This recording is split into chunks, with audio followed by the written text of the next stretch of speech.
Detach from drama is really a passion for me. It's such a passion for me that my cousin and I have written a book about it. And when we got into um, thinking about what we wanted to say about drama, this has been an evolution. When we first started talking about it, we were like, we want to help people. We wanted to help coaches and therapists. So my cousin is a social worker, and obviously I'm a coach. And so we wanted to come from those two viewpoints. And as we started building the book, we realized that the real need is in organizations. And so we kind of did a little bit of a turn into how do we help leaders and managers in organizations deal with drama. So let me go ahead. I'm going to try to do this because Alana is on the call, so I can actually do this today. So, you are part of, everybody on the call so far is part of the Global Coaching Network who needs CEUs. And so the idea of the webinars is to sharpen your saw. Think about something differently that you may have not thought about it before. And how do you take this new material and apply one thought? It's not like everything you hear today is going to be, oh my God, I'm going to apply that the next time I talk to someone. But what you will do is integrate it, layer it in terms of everything you already know. So focus on self, what's your role as a coach and a leader, and how does it apply to your organization? And then also tools for growth and resources for you to think about going forward. So when we started looking at drama, we looked at the early models. The early models said there's a victim, a persecutor, and a rescuer. So somebody goes to someone and tells the story from a victim state, and then the rescuer understands there's a persecutor. And so now we've got the victim and the persecutor in a triangle with the rescuer trying to save the victim from the persecutor and aligning with the contagion, the narrative of what's going on. And one of the things that struck me is this is the end. It's not the beginning. How do we help people understand? How does it begin? It doesn't begin when they give it away. That's the emotional contagion. And so where does it begin? It begins with the thought, the experience, or the event that the person is having, okay? And so from that, they make meaning, okay? And when we think about meaning, this is where Peggy gets to talk about the brain, and you know how I love talking about the brain. And so we have neural pathways of how we make meaning consistently about what's happening. And so in some of the literature, we call these triggers. These are reminders of how we don't like that thing, and we assign it to the person who is saying the thing when it's really the thing that we don't like. And so we make meaning. They shouldn't be saying that. It's awful they said that. My values say we don't talk that way. Whatever's going on, there's meaning. And from the meaning, particularly when it feels bad, we have emotions. And those emotions, we get an emotional hit and we feel bad. And we're trying to make sense out of why we feel bad. And I would ask everyone on this call, there had to have been a time in your life when you're feeling bad and you're not sure why.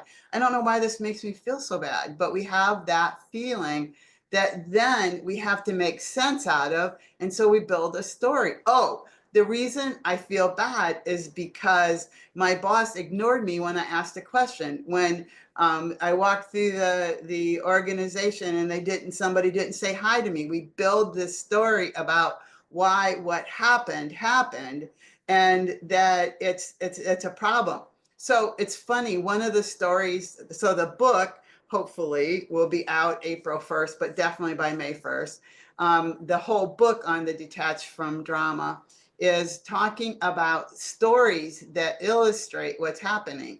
So one of the stories in the book is about two sisters, and one sister recently lost her job. And when she lost her job, she decided that the other sister called work and told work that she was not at her, it was in a casino, and that she was away from her desk or away from her area, and that her chips were available for people to see. Her sister called in and said that. And so what really happened was her sister was fired from the job because she couldn't pass the drug test.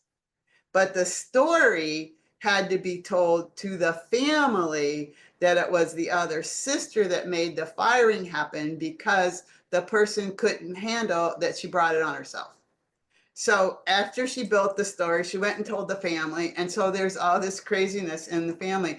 In asking people for personal stories about drama, it's like mind blowing what people think, what people say, how they build the story, and then engage others. And so up in that first model that we were talking about, the persecutor victim and the rescuer, that's when it happens in the engagement of others. And I call that emotional contagion. It's what we want to stop.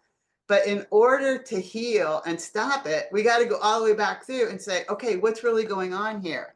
So we have the event, the experience, or the thought. And as we talk about all the time, brain, I get to talk about the brain. As we talk about the brain, that, when we look at Rick Hansen and talking in his book about being programmed for negativity bias, and his book is Hardwiring Happiness, that we are all about survival. We don't want to be dinner. And so survival, and the reason I'm saying this is it is hardwired from caveman days of not wanting to be dinner. So we're thinking about how to survive. And so now we have the amygdala, which is the emotional center, and it gets activated. And what it does when it's activated, it calls for adrenaline and cortisol. So when it calls for adrenaline and cortisol, it shrinks the hippocampus, which is the fact checker of the brain. And I would challenge everyone on this call today to think about the times in your life when you felt emotional and you couldn't move to logic. You couldn't make sense out of it because the emotion was so strong. So that's what's happening for some people. So one of the places we can intervene, and we're going to talk about resources after the breakout. One of the places we can intervene is to find out, what are we thinking? How are we making meaning from that experience we're having, which takes us into meaning making. Okay. So in order for us to make meaning, we want to understand what's going on, how we think, how we feel, how we need to take action. And so then we build the story, which is what we talked about earlier in the cycle. And remember, this isn't a slow process. This can happen in a minute. I'm pulling it apart, but it can happen in a minute. So we start the story. There they go, doing that again. My sister got me fired. Okay. And so now the story gets bigger. We add, other pieces to it. And remember when she did it last time? Well, she didn't do it last time, but there are lots of times when we're triggered that is, remember when we did it last time? So it's previous experiences, and they're going to do it again in the future. So we have the opportunity to integrate the past and the present in this meaning making when we, as coaches, start asking questions like, does that thinking take you into the best version of you? Is that the thought that takes you into the day you want to have? How does that thinking serve you? So we now start getting curious in the meaning making, because telling them not to think that way. Every single person on this call who has experienced emotional contagion has at least thought, if not said it, don't think that way. Whether it was kids, whether it was family, whether it was somebody that we know, you shouldn't think that way. Okay, they already think that way. We have to pull it apart why they are thinking that way, because what it does is it leads to practice and routines. So the more you think somebody is out to get you, every time you experience them, you're going to think about they're out to get you. We all have that person that we know, that we work with, that we say, oh my God, that person's out for us. And so we have to start saying, is that going to take us where we want to go? So it invites people to say, when we are coaching them, is to see the world differently. That's a perception. Is it a real experience? Pull it apart with them from coaching. And I promise you, we're going to get into this. And so the meaning making piece comes from Stelter, who talks about third generation coaching, where third generation coaching is we're a critical thinker. When we ask the question of how does this make you feel? Is this the experience you want to have? And the person says, yeah, I want to be really mad at so and so. Then that's their choice. Instead of saying, don't be mad, get over it, turn the other cheek, whatever we do when people are sharing what they're experiencing. So now we say, okay, what's next? So we go into meaning making from a global and a situational perspective. So global, it's part of my identity, it's part of my culture, it's part of my values, it's part of what I believe, it's what I want to have happen. And so some of these things are high level, and then we drop down into the moment. Okay, it's inconsistent with what I value. It's inconsistent with what I believe. It's inconsistent with what I expect. I guarantee you that 99.9% of the dissonance and meaning making is this is not what I expected to happen. This is what's happening, and this is not what I want to happen. And so that disconnection from what I expected to happen and what I wanted to happen is what drives those meanings we make. And so now we start moving into the dissonance. So that's meaning making. So now we get the emotional hit. And one of my favorite authors for talking about the emotional hit is Susan David's work in emotional agility. And those of you who've been in my classes before, I know we're going to repeat this, but I think it's really important to think about what people are doing at work. Okay, so they've got this movie going on every day, the same movie, and they're engaging in the movie. And the movie sometimes is talking about self-defeating emotions, thoughts, and behaviors. Oh, I'm a horrible person. Oh, if I could only be better. Oh, if my boss would like me more if I did such and such, and I shouldn't have done that. And so all of those self-defeating emotions, instead of going, okay, I can't fix the past, I can move forward from today. So the narratives are what organize our experience, the story we tell. And so when we can't sit with ourselves, then we have to make the other bad. So that becomes the narrative of they're the one that's wrong for saying it, not me for the experience I'm having. And sometimes the narrative becomes a fable that just has a life of its own.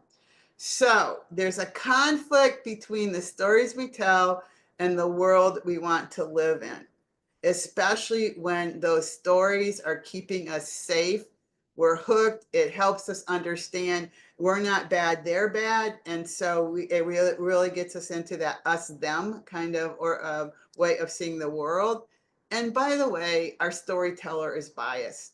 Okay, it's a little bit confused, and it's a little bit deceptive because it's trying to protect us from what's going on outside of ourselves. And so the more often you experience the encounter with your expectations not being met, the more hooked you are. Okay, I will tell you right now, my computer is hooking me more than anything in the world. Okay, 6 hours on Saturday trying to get a new monitor hooked up.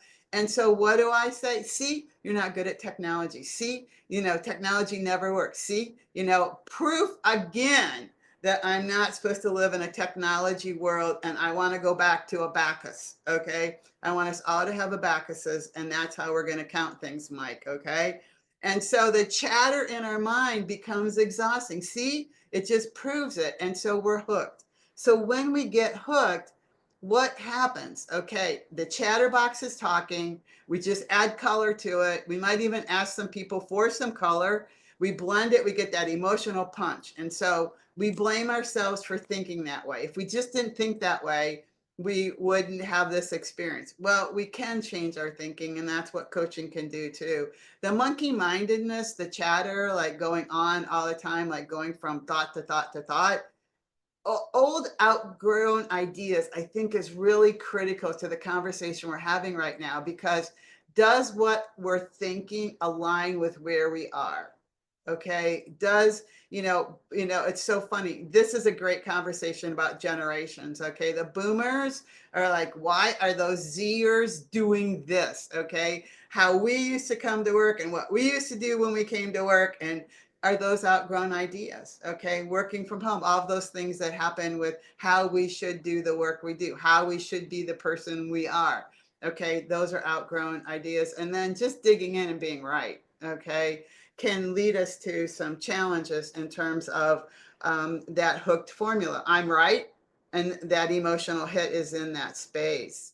So, you know what? I think you've heard enough from me for a while, maybe for 5 minutes. I'm going to break you into groups, and I want you to think about somebody who's been triggered and how that belief triggered them, and what were the circumstances, and how their belief impacted the situation that maybe wasn't quite accurate.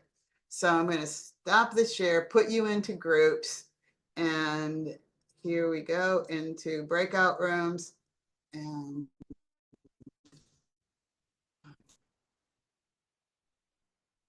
pausing. Okay, finally it paused. Okay, here we go. Breakout groups. You have about, tell me what you talked about. What bubbled up for you as you were working together with your group? This is where you talk to No, me. well, you want to bring up what you Sure. brought up? So I'll just share. There's probably a couple of people that might know the scenario or related to my team, but I brought up a scenario of, how do you coach a person to be more engaged and uh, more invigorated into the work that we're doing, and understanding more of how it fits into the bigger picture of our organization. And you know the concern of a person that is skeptical about the work that we're doing, and is the challenges of having that person realize that the work that we're doing is actually very good. It's been successful, I think. I think we've done a lot to progress as a team, but the amount of effort to convince a specific person that they're a part of this and that our team is here to help the organization. Sometimes you can only do so much coaching, and sometimes you can only do so much that's within your control, that ultimately it's up to the other person to decide if they want to be engaged, if they want to be part of this great thing that we're trying to do. And ultimately, if they can't get there, are they ultimately the right fit for our organization and our culture for what we're trying to do? I love it. And you know what you're talking about, Noel, is the story. Yeah, Everybody has a story for why they do what they do or they don't do what they do. And that's where great coaching starts pulling into, what is that story I'm telling myself? And is it the story that takes me where I want to go? yeah. So, really great share. Thank you for that. Hmm, Who thank else you. wants to share? Remember, this is where oh, Diana. Oh, I can share. I just took over. Thank you, Paula and Leslie, for coaching me through this. Just briefly, I have a client I'm coaching now who has a difficult time. He's younger generation than the people in his organization, and when he goes to networking events, he has a difficult time, and he's very uncomfortable, and he believes that as soon as he walks up to someone older than him, more experienced, that they don't even want to talk to him. And his story is, I'm young, they don't respect me, they're not going to listen to me anyway, and this hurts when I have to do that. And Paula and Leslie gave me some really good ideas, and I feel like I've done a lot of them, and this guy will just not work with changes in his thoughts. It's not how he wants to be. He wants to be respected. He's a very smart guy, rising star. But I have tried so many things, and I can't get him to think differently. Like you said, Peggy, our job is to help him think differently about his ability to communicate with people. That's the short story. Yeah, and you The know what? story in there that will not change. It's like a little. I I even said, Peggy, is it true? Is it really true? You would have been proud of me for saying that.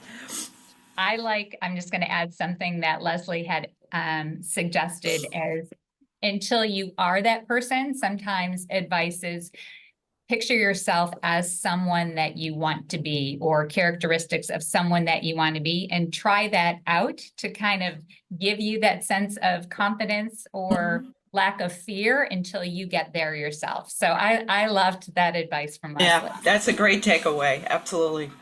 I love it. And you know, Diana, your story is so interesting because you're clicking on all of the issues. Okay. There's some culture here, there's generation. So there's something going on that triggers him from the generations. And then he gets the emotional hit of I'm not good enough, what the shaming, the blaming, the thought blaming, all of that.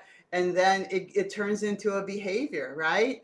And he's coming for coaching, and God bless you because you keep digging for what's behind it. And that's the whole purpose of today's webinar, is to think about what's behind what's going on, not simply what's going on, because until we get behind it, we're going to keep doing what we've always done. So let's dig back in to the Thank you. Yeah, for sure. That's what this is all about, learning from each other. So now it's deciding it's not going to, I'm going to stop my share and say, why are you doing this to me? There we go. The narrative, the story. Okay. So what is the power of stories? The stories we tell. So now the story this gentleman is telling, the story Noel's direct is telling, is shaping the reality. The way we tell the stories, the way we interpret it influences everything that's going on now with what's happening in our experience till now, the emotions, the narrative, what becomes the narrative, but the meaning we're making, the experience. And so stories are good because they foster belonging. It's when they become faulty that causes the problem. Stories are powerful tools for shaping opinions and inspiring action and driving change. And when they go sideways, we can really influence people with negative stories when we talk about emotional contagion. We talked about meaning. There's a neuroscience of storytelling, is that our brain is wired for stories because it helps us understand what's really going on and enhances what's going on in terms of retention. We're going to remember something that's told in a story much more quickly than something that's just information. But if we remember the story, it makes that connection. And the stories can be learning tools, or they can be derailing. And also the last one that I think is really important is to think about the stories that are being told that are such a grip on our personal identity. So when we say these things about stories, our reality, whether we belong to the group or we feel outside the group, whether we're persuading others to believe our stories, whether our stories really connect to the true meaning, what the stories we're remembering now become our triggers. So I think those are really important things to think about. And we want to ask ourselves, is the story a myth or is it a fact? This comes from Sean Aker, that we have to go back and say, is it a myth or is it a fact? Is it true? Is it really true? Right, Diana? How do we know it's true? Is that what we want to believe? And what I love about Sean Aker's work is he calls them counterfacts. So he doesn't call them lies, he calls them counterfacts. So am I telling the story that most aligns with where I want to go? Everything we're saying right now is, where do you want to go and how are you aligning your behaviors and your actions to get there? And does the story take you there? Which is the way of explaining what's going on. And then we get into giving it away. Peggy, excuse me, Peggy. I can't see the slides. I don't know if anyone else is there. Can you all see the Okay, slides? let me go back Okay. and let me go here and let me see if this will help. Can you see the slides now?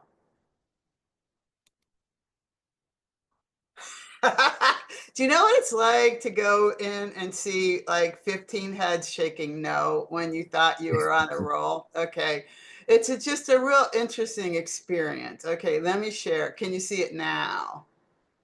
Yes. Okay. That's the right head nod. Okay. So quickly, and you will all have, access to this webinar, but the power of stories talks about the thing that I was sharing with you from all of those pieces of reality, myths and facts. And Diana, thank you for keeping me honest. Okay. I'm going to go here and see if we can go back into presentation. Now, can you see it? Yeah. Okay. Now we got it. So going back to now we're giving it away. And when we give it away, in order to gain influence and gain compassion and gain what we're trying to gain, which is to shift other people's thinking to think the way we think when we're the victim. So we're the sender and we're being persecuted by someone, and we've got to find a receiver. And this happens all the time in organizations. Who can I find? And the receiver I'm looking for is a receiver that is going to align with my thinking. And highly likely they have the same trigger I have. So we have the victim story, we find the rescuer, we go to for advice or support, but we're not going to do any of that. We just want to tell the story. And then we create this dependency emotional contagion. And what happens for the receiver is we get to burnout. We're like, I don't want to hear that story anymore. I can't handle that story anymore. And so we have to go find the next rescuer.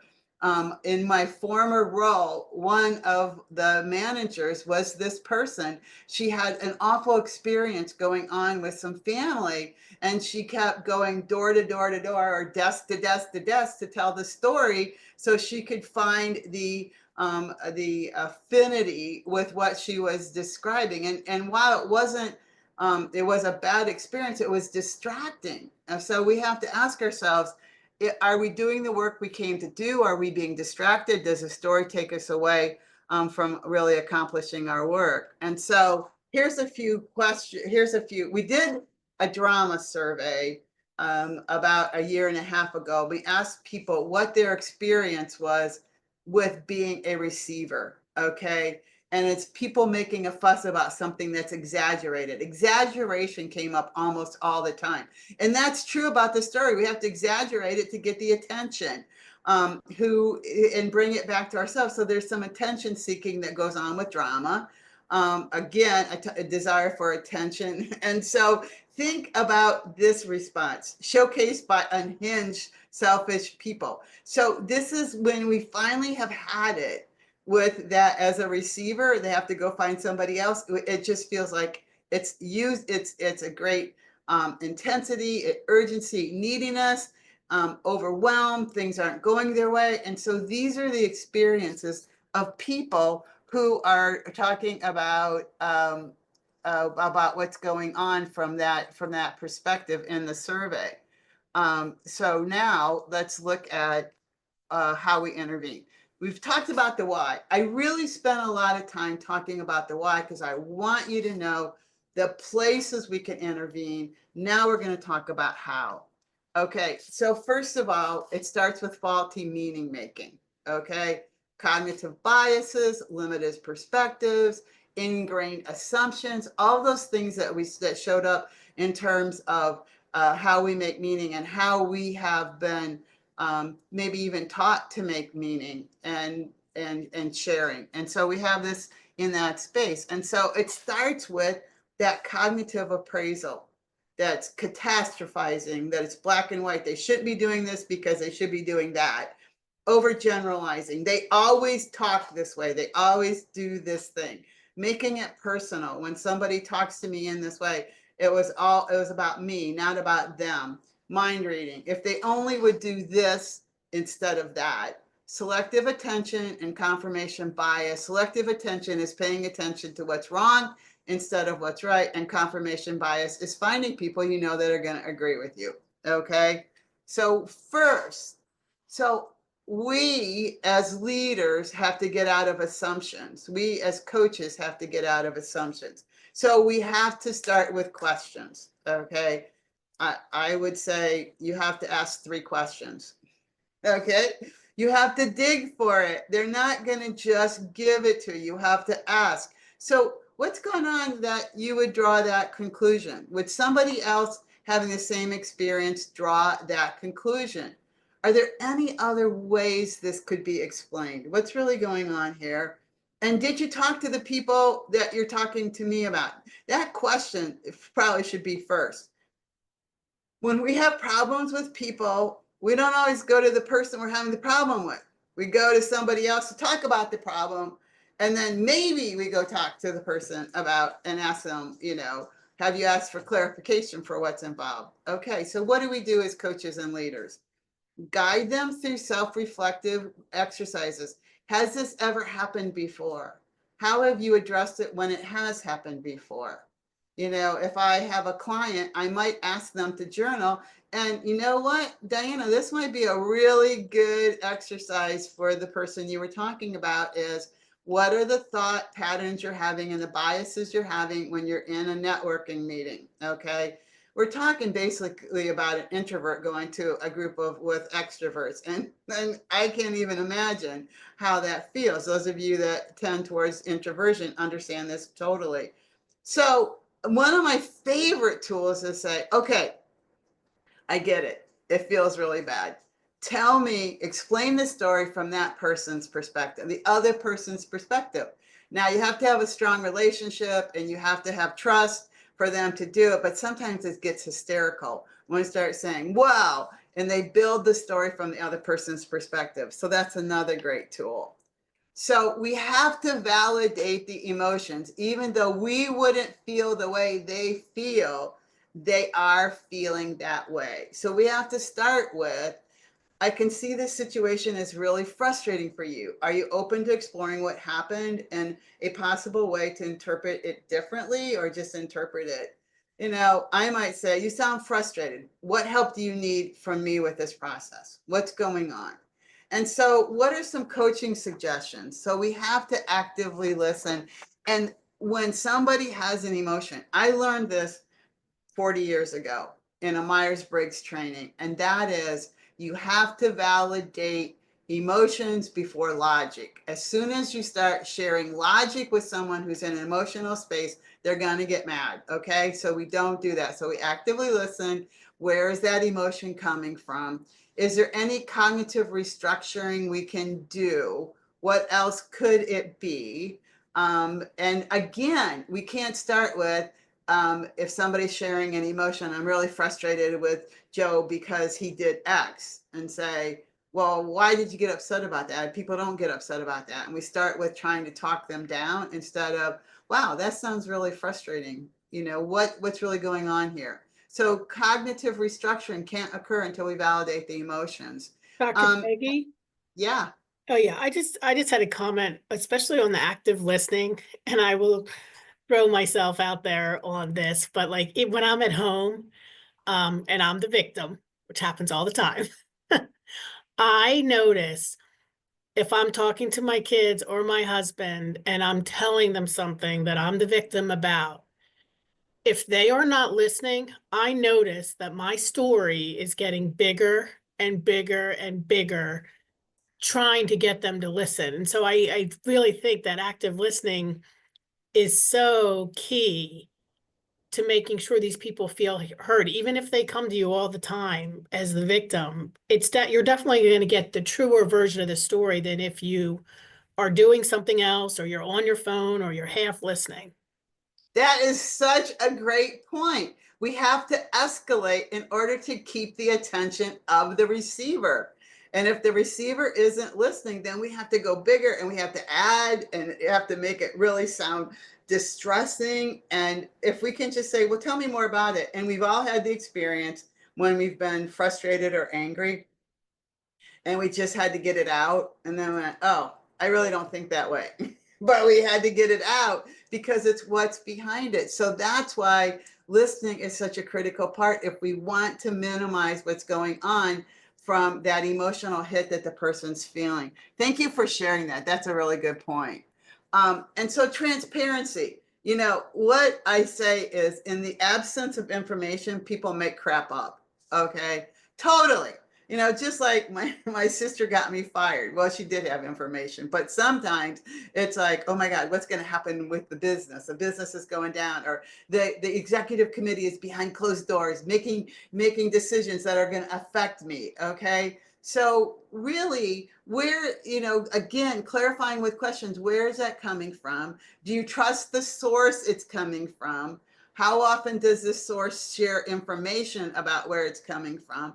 I worked with a group several years ago where they were field sales folks, and two people in the field kept lighting everybody else up, saying they knew what was going on in home office and this was going to happen and that was going to happen, and they weren't true statements. And so the leader was like, how do I stop this? And it's like, get as much information out as quickly as you can. So address concerns openly. A lot of times when our directs bring us concerns, we're like, that's not true. Okay, so how do we openly address it, or just ignore it? Ignoring things doesn't make it go away. So address concerns as quickly as you can.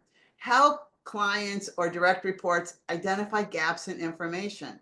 Where are you getting the information? How legitimate is the information? Is that the information you want to move forward with? Is there a way to get other information? Teach them to question facts. Okay. Remember, Sean Aker calls them counterfacts. So question counterfacts, and then, you know, ask more questions. Be curious. We hear, you know, one of the stories that I think is in the book was I was walking in into the building one day, and somebody came up to me that I only knew, you know, vaguely, came up and said, I heard you're moving downtown. Well, we were in the outskirts of downtown, and I was like, I don't want to move downtown. I got to pay parking now. It's harder to get downtown. I'm a block away from where I work. I don't like this. And so I go in and I'm talking to my assistant director, and I'm like, you know what I just heard? They're moving us downtown. Blah, blah, blah, blah, blah, blah, blah, blah, blah. And so now he's lit up and he's like, they can't do this. They can't do this. Okay. Why didn't I say, that's interesting. Where did you hear that? How true do you think that is? So why wasn't I curious? Because I was walking in and I was thinking about what I needed to do that day. I wasn't thinking about, oh, I need to stop and be curious. But we need to teach each other to stop and be curious. And then think about reflective thinking. I love this one about you as a leader sharing examples of how you maybe got hooked, okay? And how I reflected to make it different. When I first heard about that deadline, I was really frustrated because I thought this is simply lack of planning. But after I talked to the team, I realized there's things that are going on that I'm not in control of. And it reminded me how important I need to think about before I react, think about things before I react. So encourage people to be self-reflective. What, if you had to go back in time and you heard that, what would you do now? Like I just told you what I would do. I'd ask more questions. How can we use thought exercises to reframe what's going on? What's really happening from a reflective thinking perspective? And develop peer coaching practices so that we're doing that in meetings. So how do we bring that forward when we think about when we're together with our teams? And coach for perspective taking. This goes back a little bit to what's the other person feeling? So rigid narratives lead to emotional drama because we don't see another alternative. We're locked into this is the only way to look at it. So what else is going on? How might the other person see this situation? What else is going on that is also true? And if this happened to a colleague, what advice would you give them? That's one of my favorite. If you ask people to think about what advice they'd give somebody else, they're telling you what they think themselves. So what advice would you give? So when you are coaching, be a coach that's known for perspective taking. So use those exercises as you encourage your clients. Encourage storytelling. Okay, what else could it be? Let's make it up. If we don't know for sure, what else could it be? I love the storytelling to build a story about, well, what else could it be? And let's tell a couple different stories. And then remember to develop empathy-based problem solving. Okay, so is there a place for empathy in what's going on in this situation where the person feels victimized, is there any place for empathy? And then obviously, psychological safety. If you want to stop what's going on in meaning with the experience, the thought the person's having, it's not going to happen because you tell them not to think that way. It's going to happen because you're going to create psychological safety so they can be vulnerable and can tell you the worst of their faulty narratives. They can tell you, this is what I'm thinking. I know it's probably wrong, but this is what I'm thinking. And say, okay, where does that come from? So we're all the way moving back, starting with the thought, starting with the mean, and then moving into the meaning, and then thinking about the emotion that's created. It's not the emotional contagion that we're stopping. We're not stopping with just going into the emotional contagion. We have to go back and in and out of that spiral. So what are some suggestions for you as a coach? Non-judgment. We have to stay in non-judgment. As soon as somebody feels judged, they'll stop telling us what they think. And that it's okay to be vulnerable. You know, it's okay. I felt that way too. And this is how I handled it. And or some people on your team feel that way. It's okay to be vulnerable. What do we do going forward? Okay. We're always moving forward as coaches. If someone on this call knows how to change yesterday, please call me up right after this, because there's things I want to change about yesterday, last week, the week before, and 10 years ago. Okay. We can't change the past. We start with accepting and then moving forward. And then affirmations to reinforce a growth-oriented mindset. And affirmations might work for the person that's struggling with networking. I can do hard things, okay? Just being, you know, really accepting that I need to move forward and do some hard things. And so now, those of you who've been in my classes and know me, I'm always going to start with ruler. What's going on? What is the emotion I'm feeling? Where is it coming from? Do I have it often?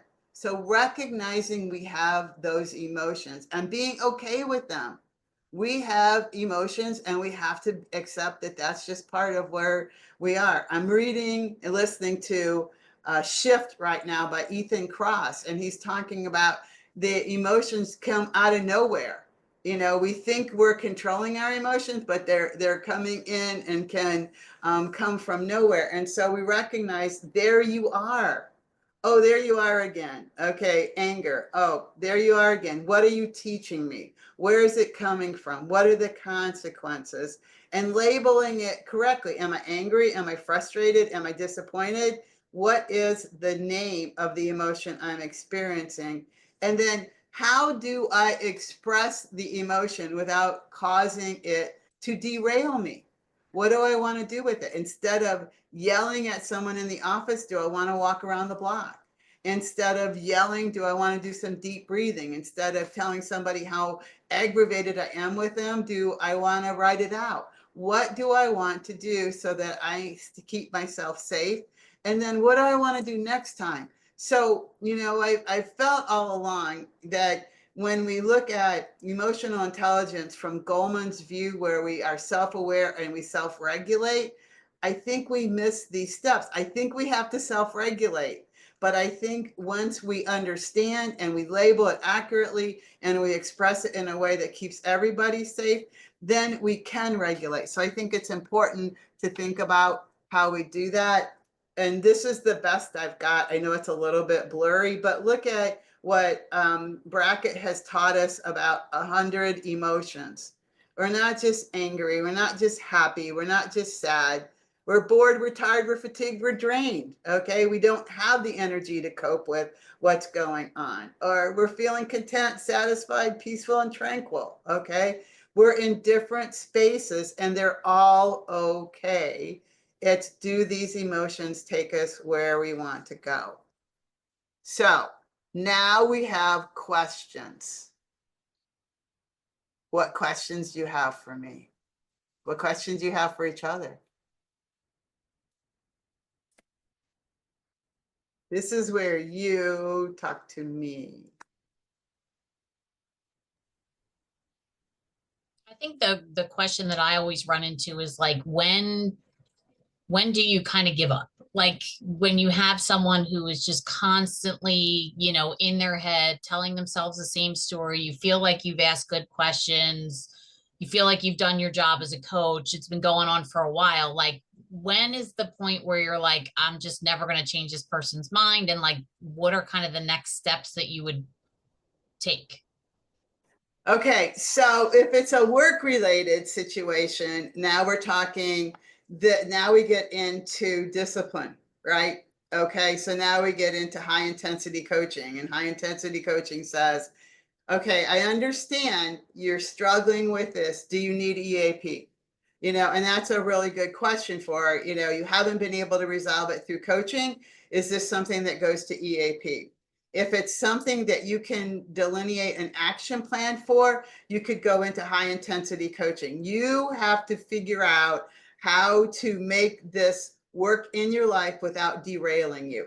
Okay. You have to decide if the thinking, if the actions, if the behaviors are aligned with where you want to go. And if they're not, then you have to decide what your steps are. I think that you're talking, Melissa, about that receiver sender burnout place. You're talking about being in burnout. And you can actually say, I might not be the right person to coach you, but I can be the right leader for you that says, you have to do A, you have to do B, you have to do C, and maybe there's somebody else that needs to coach you to get there, because you're using me as a as a psychological a pillow to share what's going on without taking action. So now action needs to happen. Does that make sense? Yeah, absolutely. What else is on your mind? Becky, I have a question. I thought of another situation. How do you deal with this in a team environment where the that the storytelling has created one side against another and has eroded the opportunity for the team to work effectively? How do you attack that? So I think, you know, my favorite, Diana, and you know this, is Lenciani. Okay. So I come back into the 5 dysfunctions of team and I say, where are we with this space? And can we build trust? And what does it look like to build trust? And what has eroded trust? And what would those trust behaviors now look like? Okay. And so everybody on the team is going to be looking for that thing that people do wrong, and we've got to start looking for things that people do right. And we're going to make baby steps with right. And because we're hardwired in our brains, we're going to continue to do the things we shouldn't do. And then we catch ourselves and say, okay, we're not going to do that anymore. So we have to have a conversation about what improvement looks like, what trust looks like, and how we do baby steps towards regaining trust as a team, and not looking for them doing what they used to do, but rather, you know, what the future state looks like. Does that make sense? Okay, we're at the top of the hour. You guys have been, you guys and gals have been so patient. I just want to say one last thing after questions, and make sure you can all see it. See, you can all see it now. Is we've got, but it won't move forward. Okay. See, I like it when, see, this is why I shouldn't be doing technology and why we should be working with abacuses. Okay. Here, now I can do it. Nice, share. You think you can beat me? Okay, here we go. We have some things coming up. I want to remind you that we have events coming up. The webinar on March 5th is Demystifying Research, and Annie's going to be talking about it, and you will love Annie, so don't miss that. In April, we're going to talk about well-being. And in May, we're going to talk about coaching to belonging at work, what it means to be belonging, and what's our responsibility as a coach. We've got a Coach as Leader program starting on March 17th, and we're going to do this whole Detach from Drama program as a course, as a 6-week course, and that's going to start in June. Follow us on LinkedIn. Go to Global IOC if you're not getting the newsletter, and sign up for the newsletter. There's past webinars, thought leadership, events out there. And I am just so grateful for all of you that showed up today and asked questions and interacted with one another. I hope it was a good learning for you. And as always, don't hesitate to reach out if you have any questions for me. Have a good rest of your day. Great to see every single one of you. And Thank I you. see you next month. Bye-bye.